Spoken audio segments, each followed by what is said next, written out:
Hello everyone, welcome to GS Group. Today in this session we are going to discuss about an initiative called as Prelims Skilling Through PYQs, previous year questions. And the subject of discussion is science and technology. And the theme that we are going to discuss is space technology and defense technology. First of all, let us try to understand importance of this theme. Why space technology and defense technology is an important aspect of science and technology. First of all, it is important because of the number of questions. The number of questions that are being asked from these two technologies is high, right? Almost 2 questions. Every year you will be able to see at least 2 questions from space and defense. And that's why this theme is important. Right. Secondly, the importance of this theme is that we live in an era of space and defense development.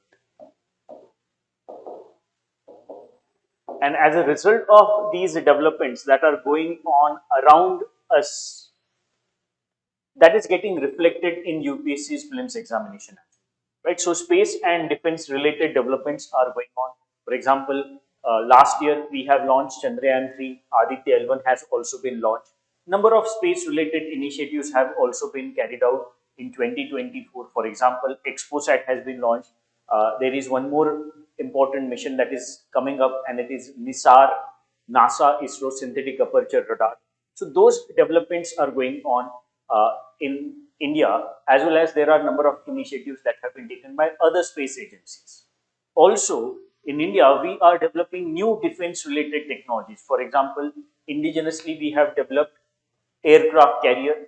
We are also developing number of submarines in collaboration with other countries under different projects. Warships have been developed in India, right? We are also moving towards development of 5th generation of fighter. Indigenously, we have developed number of UAVs, unmanned aerial vehicles. Also, there will be development of a combat UAV by DRDO. So all those developments are going on in India, and as a result of that, that is getting reflected in prelims examination. Right, prelims examination. In prelims examination, that reflection is there because of the developments that are going on. That's why these two technologies, space and defense, are important, right? And in order to understand how to approach space and defense, what kind of topics you should focus upon, let us try to discuss previous year questions asked by UPSC from these two technologies. So first is question related to defense technology asked by UPSC in prelims 2023. In prelims 2023, UPSC has asked this question, and this question is related to missiles.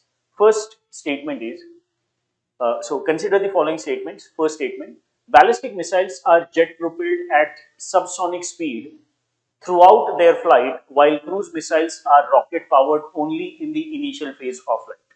Right? Now, this statement is purely based on the working of cruise missiles and ballistic missiles, and that is not a part of current affairs. So this statement, you can say, is related to static portion. How exactly cruise missiles and ballistic missiles work, right? So ballistic missiles are powered by rocket engines, and that's why the statement that says that they are powered by jet engines is incorrect. And cruise missiles, on the other hand, are powered by jet engines, and that's why the statement which says that cruise missiles are rocket powered is incorrect, and that's why entirely first statement is incorrect. Fine. So it is pure understanding of the concepts of defense technology, especially missiles, ballistic and cruise missiles. Second is related to information of cruise missiles and ballistic missiles in India. Now, second statement says Agni 5 is a medium range supersonic cruise missile, while BrahMos is a solid fueled intercontinental ballistic missile. This statement is also an incorrect statement because Agni 5 is ICBM, intercontinental ballistic missile, and BrahMos is a supersonic cruise missile. And that's why second statement is also incorrect. Fine. So this question is purely a static question. There is no current affairs involved in this. Answer of this question is D, neither one nor, right? So when you are supposed to study about different technologies under science and technology, it is important to have some conceptual clarity of the static syllabus, and added to that you will have to read about current affairs, right? So you can understand current affairs in a better way if you have clarity of the static concepts, right? So both these things are needed, static concepts as well as current information. Answer of this question is D, neither one nor two. Next now. Now, next question is again related to defense, and this was asked by UPSC in prelims 2022.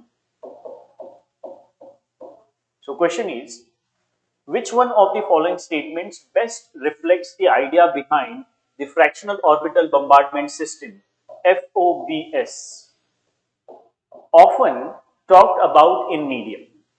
Now, fractional orbital bombardment system, FOBS, was in news because of the development of HGV by China. China carried out development of hypersonic glide vehicle, and they used FOBS system for that development. And this is a question thus related to current affairs. This question is purely a current affairs related question.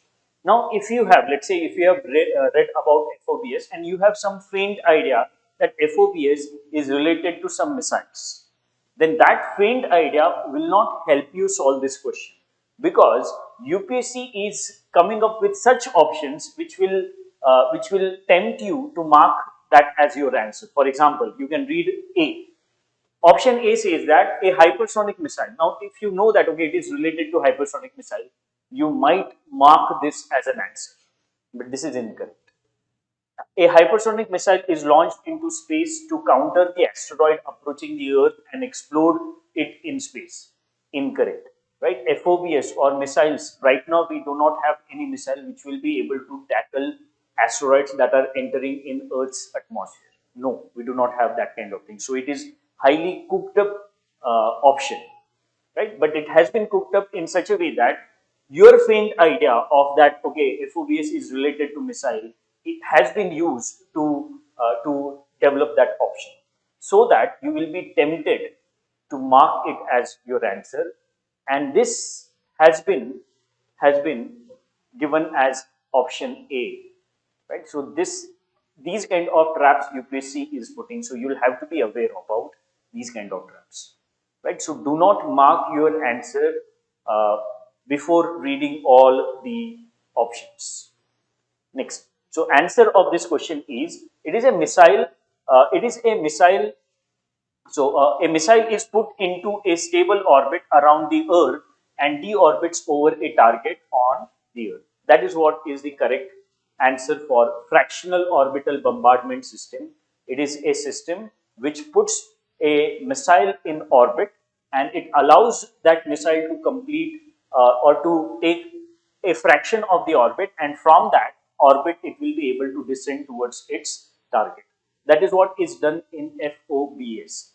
Answer is C, pure current affairs. So this clearly shows that you have to have understanding of static as well as information of current. Next now. Next is related to space technology.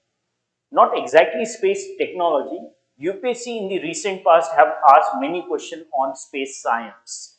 First, if a major solar storm called solar flare reaches the Earth, which of the following are the possible effects on Earth?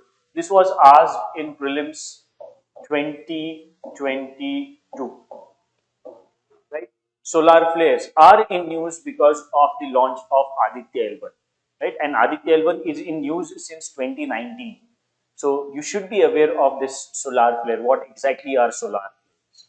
Right? So solar flares have impact on various aspects of life, but they are not able to trigger tsunamis. Tsunamis they are not able to trigger, and that's why it should be removed. So this was asked in prelims 2022 when elimination was possible.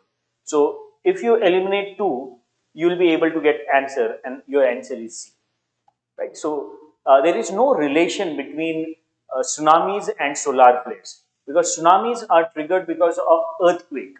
Earthquakes happen because of the, let's say, accumulation of energy that is getting built in the rocks of Earth's crust, right? And that is suddenly released. That is what triggers tsunami, right? And there is no relation between tsunamis and solar flares, and that's why you can remove that.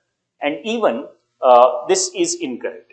This is incorrect. Forest fires could take place over much of the planet. That is also incorrect, right?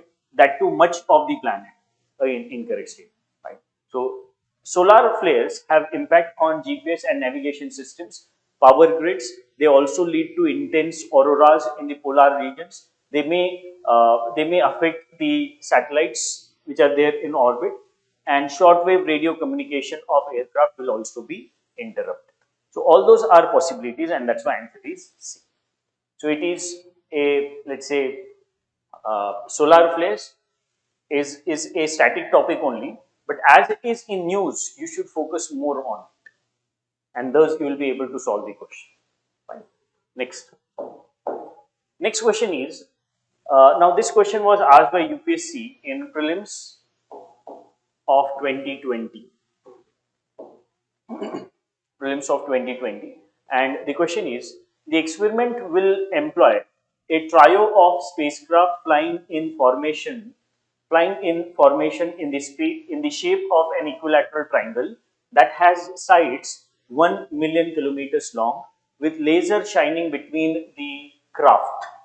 The experiment is in question refers to. So they gave an explanation of an experiment, and you were supposed to find out name of that experiment. So in this experiment, what will be done? There will be 3 spacecraft that will be established in space around the sun in such a way that they form an equilateral triangle, and laser radiations will be sent from one spacecraft to another. This experiment is called as evolved LISA, right? It is an upcoming experiment wherein gravitational waves would be detected. Now this is again a current affairs based question. It is current affairs based question. Fine. So that is what is the answer.